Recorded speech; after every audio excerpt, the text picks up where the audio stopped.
मुंबईच्या सांस्कृतिक आणि रंगभूमीवरील इतिहासाची गौरवशाली परंपरा अनुभवत शतकी वाटचाल पूर्ण करणारं, त्याचबरोबर मुंबईतील सर्वात जुनं नाट्यगृह म्हणून ओळख असलेलं दामोदर नाट्यगृह पुनर्बांधणीच्या कामासाठी 1 नोव्हेंबर 2023 पासून बंद करण्यात आलं।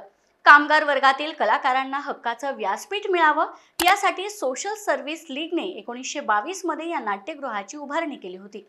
या नाट्यगृहात झालेले विविध नाटकांचे प्रयोग, कार्यक्रमांमध्ये सहभागी होत अनेक रंगकर्मींनी या क्षेत्रात आपल्या कारकिर्दीला सुरुवात केली आहे। ज्या वास्तूतून मराठी मनोरंजन सृष्टीतील दिग्गज कलाकार घडले, तीच वास्तू म्हणजेच दामोदर नाट्यगृह आज धोक्यात असल्याचं चित्र निर्माण झाले।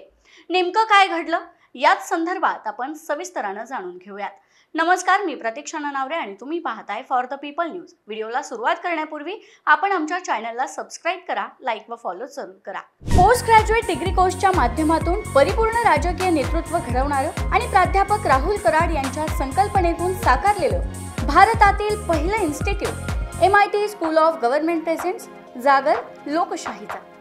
मुंबईतील परळ येथे असणारं दामोदर नाट्यगृह हे पुनर्बांधणीच्या कारणांनी बंद असलं तरी या ऐतिहासिक नाट्यगृहाच्या जागी खासगी शाळेची वास्तू उभारण्याचा प्रस्ताव आहे आणि याच विरोधात नाट्यकर्मींमध्ये प्रचंड नाराजी दिसून येते। नाट्यगृह आहे त्याच जागी तब्बल 900 आसन क्षमतेचं ते असावं अशी मागणी नाट्य परिषदेकडून करण्यात आली आहे। विधिमंडळाच्या अधिवेशनातही या नाट्यगृहाच्या पुनर्बांधणीच्या कामाचे पडसाद उमटले। त्यानंतर अधिवेशनात नाट्यगृहाच्या तोडकामाला स्थगिती देण्याची घोषणा करण्यात आली। मात्र सोशल सर्व्हिस लीगने मे महिन्यापासून पुन्हा तोडकाम सुरू केलंय।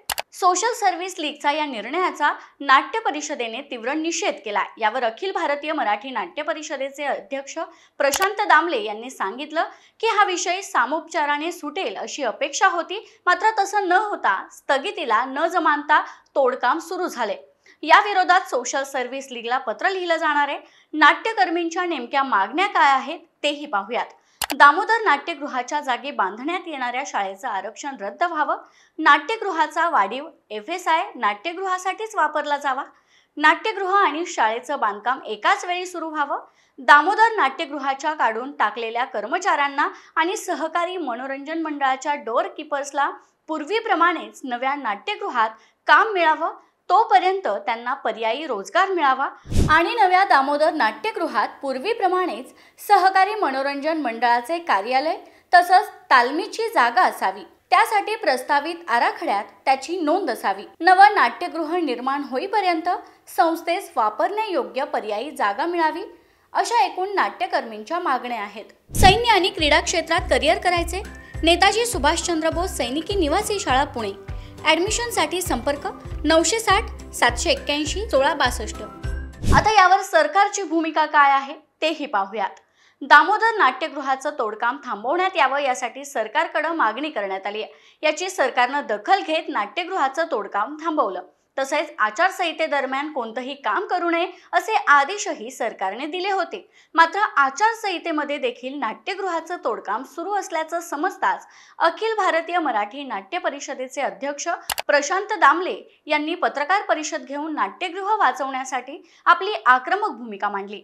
त्याचबरोबर या संदर्भात बोलण्यासाठी मुख्यमंत्र्यांची भेट घेऊन त्यांच्यासमोर आमच्या मागण्या मांडणार आहोत। जर आमच्या मागण्या मान्य झाल्या नाहीत तर आम्ही आमरण उपोषणाला बसणार आहोत, असा इशाराही दामलेंनी दिलाय।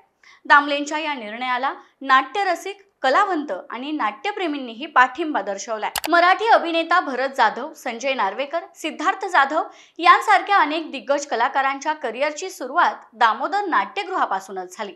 जवळपास मराठी मनोरंजन सृष्टीतील आघाडीच्या सर्वच कलाकारांनी या नाट्यगृहात आपली कला सादर केली आहे। कामगार रंगभूमी सोबतच इतर लहान मोठ्या कलाकारांसाठी दामोदर नाट्यगृह हक्काचं व्यासपीठ मानलं जातं। परळच्या दामोदर नाट्यगृहात विविध समाज संस्थांचे कार्यक्रम तसेच नाटकांच्या तालमी देखील होत असायच्या। मराठी मनोरंजन सृष्टी गाजवणाऱ्या अनेक रंगकर्मींच्या कारकिर्दीची ते उगमस्थान आहे। त्यामुळे येणाऱ्या काळात दामोदर नाट्यगृहाबाबत काय निर्णय होणार हे पाहणं तितकंच महत्त्वाचं असणार आहे। याविषयी तुम्हाला काय वाटतं ते कमेंट करून सांगा। व्हिडिओ आवडल्यास लाईक करा आणि अशाच आणखी नवनवीन व्हिडिओसाठी फॉर द पीपल न्यूजला सबस्क्राइब करायला विसरू नका। धन्यवाद।